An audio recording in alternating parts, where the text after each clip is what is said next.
오늘 말씀은 마태복음 21장 33절에서 46절까지 말씀입니다. 다른 한 비유를 들으라. 한 집주인이 포도원을 만들어 산 울타리를 두르고 거기에 쥐짜는 틀을 만들고 망대를 짓고 농부들에게 세를 주고 탐게 갔더니 열매 거둘 때가 가까움에 그 열매를 받으려고 자기 종들을 농부들에게 보내니 농부들이 종들을 잡아 하나는 심히 때리고 하나는 죽이고 하나는 돌로 쳤거늘 다시 다른 종들을 처음보다 많이 보내니 그들에게도 그렇게 하였는지라. 후에 자기 아들을 보내며 이르되 그들이 내 아들은 존대하리라 하였더니 농부들이 그 아들을 보고 서로 말하되 이는 상속자니 자 죽이고 그의 유산을 차지하자 하고 이에 자가 포도원 밖에 내쫓아 죽였느니라. 그러면 포도원 주인이 올 때에 그 농부들을 어떻게 하겠느냐. 그들이 말하되 그 악한 자들을 진멸하고 포도원은 제때 열매를 바칠 만한 다른 농부들에게 새로 줄지니이다. 예수께서 이르시되 너희가 성경에 건축자들이 버린 돌이 모퉁이의 머릿돌이 되었나니 이것은 주로 말미암아 된 것이요 우리 눈에 기이하도다 함을 읽어본 일이 없느냐. 그러므로 내가 너희에게 이르노니 하나님의 나라를 너희는 빼앗기고 그 나라의 열매 맺는 백성이 받으리라. 이 돌 위에 떨어지는 자는 깨지겠고 이 돌이 사람 위에 떨어지면 그를 가루로 만들어 흩으리라 하시니 대제사장들과 바리새인들이 예수의 비유를 듣고 자기들을 가리켜 말씀하신 줄 알고 잡고자 하나 무리를 무서워하니 이는 그들이 예수를 선지자로 알미었더라. 예수님을 선지자로 알았대요. 예수님이 선지자입니까? 예수님이 메시아죠. 그러니까 저 죽이는 거야. 오늘 말씀도 기가 막힌 말씀이에요. 이게 포도원 농부의 비유, 그냥 이렇게 아무것도 아닌 얘기 같지만 이 속에 기가 막힌 얘기가 너무너무 많아요. 오늘 설교를 잘 들으세요. 이게 무슨 얘기인지 알 것 같죠? 설교를 들으면 내가 모르는 것들이 이렇게 많이 있었구나 라는 것도 알게 될 거예요. 오늘 설교 이전에 어떤 설교가 있었습니까? 우리가 소위 알고 있는 탕자의 비유라는 게 있었어요. 이 두 아들의 비유는 핵심이 제가 이미 설교했어요. 장난이라고. 장남에 대해서 이야기하려고 두 아들에 대해서 이야기하는 거예요. 탕자를 사랑하시는 하나님에 대해서 이야기하는 게 아니에요. 탕자를 사랑하시는 하나님의 사랑도 물론 알아야 되겠고 아버지에게로 돌아갈 것을 결심한 둘째 아들도 중요하지만 첫째 아들, 즉 이스라엘의 종교 지도자들이 탕자도 이해하지 못하고 하나님 즉 아버지도 이해하지 못하기 때문에 그들을 사랑할 줄 모르는 거예요. 미움으로 일관하는 거예요. 합리적으로 미워요. 아버지는 나를 위해서 단 한 번도 파티를 열어준 적이 없으면서 둘째 아들 탕자를 위해서는 성대한 파티를 열어주는 것을 이해하지 못하는 거예요. 열반받는 거예요. 우리는 신앙생활하면서 하나님을 이해하려고 애쓰고 이해가 되지 않을 때 그분을 철저히 신뢰하는 것도 매우 중요한 거예요. 이해가 안 되면 그냥 믿어버려. 이해하려고 하지 말고. 내 잘못 버려가지고 이해가 안 되는데 어떻게 이해하려고 해. 그냥 하나님은 좋으신 분이야 하고 믿으면 되지. 결국 하나님은 둘째 아들도 사랑하고 장남도 사랑하니까 나타나는 현상을 왜 이해를 못하냐.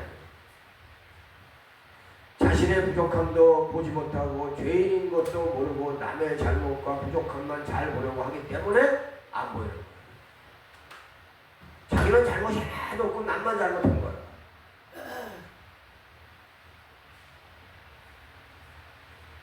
그래서 자기가 잘못한 건 하나도 안 보이고 목사님이 만큼 잘못한 거 보이면 마이가 가는 거예요. 즉 이스라엘 종교 지도자들의 죄의 상태의 심각성을 지적했어요. 그걸 깨달을 수 있어야 되는 거야. 그러니까 둘째 아들 이야기는 뭐냐? 종교 지도자들의 심각한 내면의 상태를 보여주고 있는 게 둘째 저기 뭐야 탕자의 비유예요.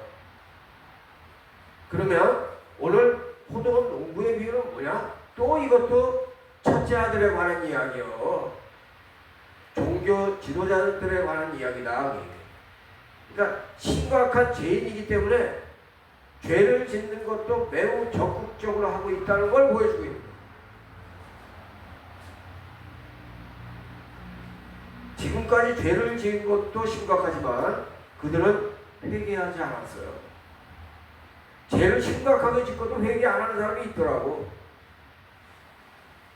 그러므로 지금도 심각한 죄를 짓고 있고 앞으로도 예수 그리스도를 믿지 않는 자들이 적그리스도와 함께 2000년 전에 십자가에 예수님을 못 박듯이 또 지극히 악한 짓을 할 것이 뻔하다. 무슨 얘기인지 이해는 가시는지 모르겠어요. 초림 때에도 결론은 거지 왕자를 확실하게 죽이는 것이었어요. 그러면 재림 때에도 마찬가지요. 하나님을 잘 섬기겠다는 명분으로 또다시 도전할 거예요.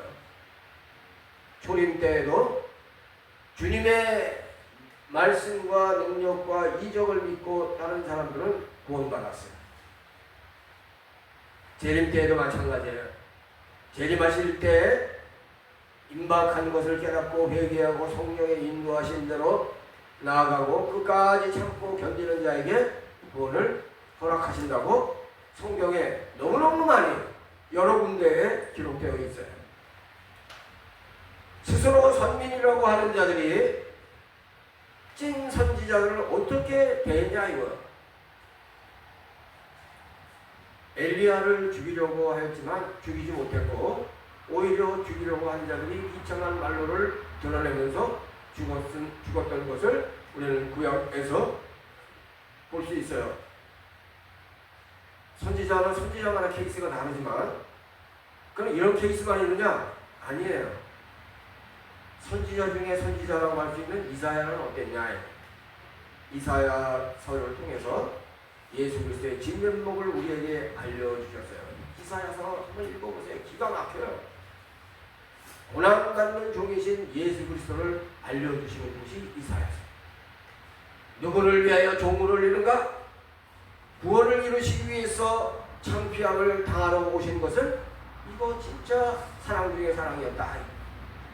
예수 그리스도와 같이 인간을 위하여 죽으실 신이 어디에 있겠느냐? 천국에서는 너무 고마워서 찬양으로 일관할 거예요. 이사야서는 고난받는 종에 대해서만 기록하는 것이 아니에요. 재림주에 대해서도 정확하게 기록하고 있어요. 천년왕국에 대해서 자세하게 기록했어요. 짧은 글로 천년왕국에 대해서 매우 구체적으로 설명하고 있어요. 백보자 심판도 마찬가지예요. 짧은 글이지만 매우 자세하게 구체적으로 진실만을 기록한 곳이 이사야서예요. 이러니 사탄 마귀는 대노하는 거예요. 이사야를 매우 잔인하게 죽였어요.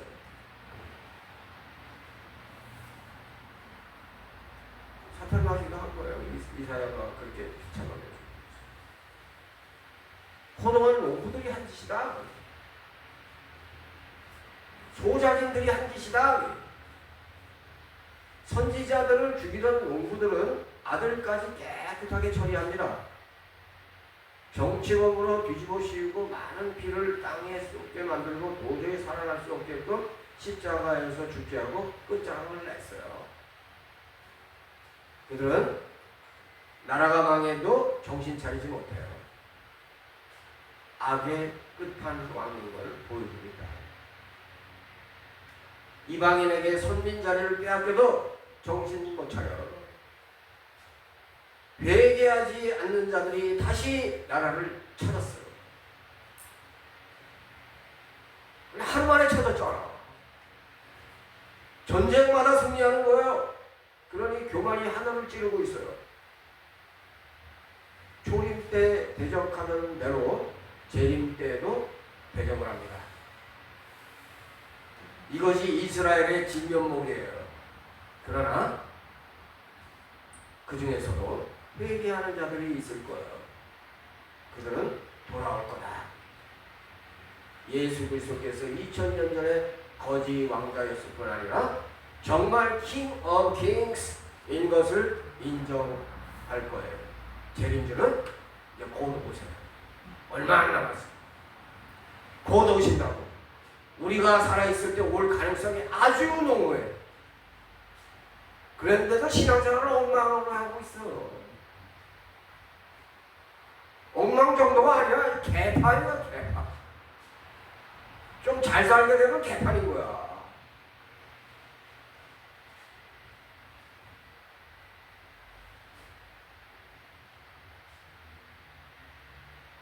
만화교회에서 기름 준비 못하고 주님을 맞이하지 못하는 자는 이거 포도원 소장이라고 똑같은 자들이에요. 오늘 본문에 나오는 포도원 주인은 하나님을 의미하고 있는 거예요. 포도원은 하나님께서 우리에게 맡기신 삶의 자리예요.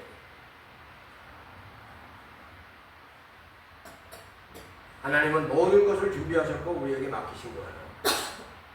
산 울타리를 두루었다고 지금 말씀하고 있어요. 하나님께서 우리를 지켜주시고 보호해 주시는 것을 말하고 있는 거예요. 집 짜는 터를 만들었다. 이렇게 오늘 본문에 나오는데 열매 맺는 삶을 살게 하셨다. 이런 뜻이에요. 망대를 지어주셨다. 망대를 지어주셨다. 바른 삶과 거룩한 삶을 살게 하셨다. 즉 은혜를 베푸시고 열매 맺고 아름답게 살도록 만반의 준비를 다 하시고 떠나셨다. 농부들은 하나님 대신 열매를 받으려고 온 종류를 다 잘 대접해야 하는데 하나는 심히 때리고 하나는 죽이고 하나는 돌을 놓으셨다고 오늘 본문에 나와 있어요. 농부들은 심각한 죄인이니까 적극적으로 죄를 짓고 있는 거예요. 과수원 주인은 바로 그들을 척결해도 할 말이 없는데 그런데 또 기회를 주고 있는 거예요. 처음보다 많이 보냅니다. 그때라도 회개하고 다시는 그렇게 하지 않고 종들에게 많은 열매를 보내야 하는데 그런데 강팍한 마음은 전혀 변하지 않고 있는 거예요. 전혀 안 변해. 내가 아무리 얘기해도 안 변하는 사람들이 있더라고. 전혀 안 변하더라고. 말씀대로 살지 않는 거예요. 돈만 챙기면 그뿐이야. 즐기면서 살면 되는 거예요. 하나님 눈치를 안 봐. 그냥 이렇게 하면 하나님 안 보는 거로 그냥 그렇게 생각하나 봐. 그저 형식적으로 예배만 드리고 믿는 척 하는 거예요. 믿음도 없어. 남들에게 성도라고 과시할 뿐이지 성도같이 사는 면이 찾아볼 수가 없어요. 정말 독사의 자식이라고 할 수 있어요. 그들을 아끼는 마음으로 그들을 하나님은 처단하지 않아요. 그럼에도 불구하고 그들을 불쌍히 여기신다. 왜 불쌍히 여기시겠어? 이렇게 잘못하는데도 왜 불쌍히 여기시겠어?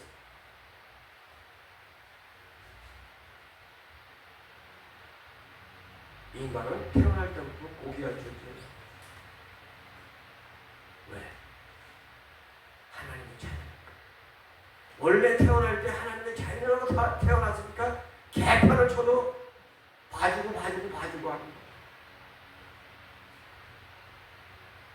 동물이 그래서 벌써 잘렸어요.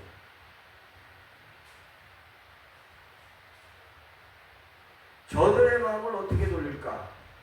아들을 보내면 나와 같이 존재하겠지. 그래 아들을 보내자. 그래서 아들을 보내신 거예요. 그런데 농부들은 반대의 생각으로 또 적극적으로 악한 죄를 저지르고 있는 거예요. 어떤 죄를? 상속자를 죽이면 포도원을 우리 차지가 된다라고 생각하고 이제 죄를 아주 끝판왕으로 짓고 있는 거예요. 포도원 밖에 내쫓아 죽였어요. 그러면 주인은 농부들을 진멸하고 새로운 농부를 세울 수밖에 없는 거예요. 갈 때까지 가자. 그럼 더 이상은 방법이 없어. 43절 44절을 보면 그러므로 내가 너희에게 이르노니 하나님의 나라를 너희는 빼앗기고 그 나라의 열매 맺는 백성이 받으리라. 그 돌 위에 떨어지는 자는 깨지겠고 이 돌이 사람 위에 떨어지면 그를 칼로 만들어 흩으리라. 무슨 얘기예요? 예수님이 거지 왕자로 왔지만 그분을 우습게 알고 덤비는 자는 어떻게 된다? 다 100% 박살난다. 빨리 깨달아야 돼. 하나님을 두려워하는 자가 복 있는데 하나님 말씀을 내 생명보다 더 소중히 여기는 자는 어쩔까? 기본이 믿음이 자라는 거예요. 말씀을 어기고 아무 감각도 없는 자는 그거 자체가 저주받는 거예요. 말씀을 지키는 척하고 내가 원하는 대로 챙기는 자 이거 쓰레기야. 쓰레기는 하나님을 절대로 알아보지 못하게. 쓰레기는 하나님 나라를 소유하지 못하게. 하나님 말씀을 하나님같이 두려워하는 자가 이게 정상적인 성도예요. 예배 드린다고 다 예배자가 아닌 거예요. 주님께 감사하는 마음을 정성 어린 헌금과 11조에 담아 거룩한 마음을 준비하고 몸과 마음을 깨끗이 하고 용서와 화목을 채우고 드리는 예배가 이게 정상적인 예배다. 나는 오늘 정상적인 예배를 드리고 있는가? 점검해보라. 지금 준비된 예배를 드려야 돼.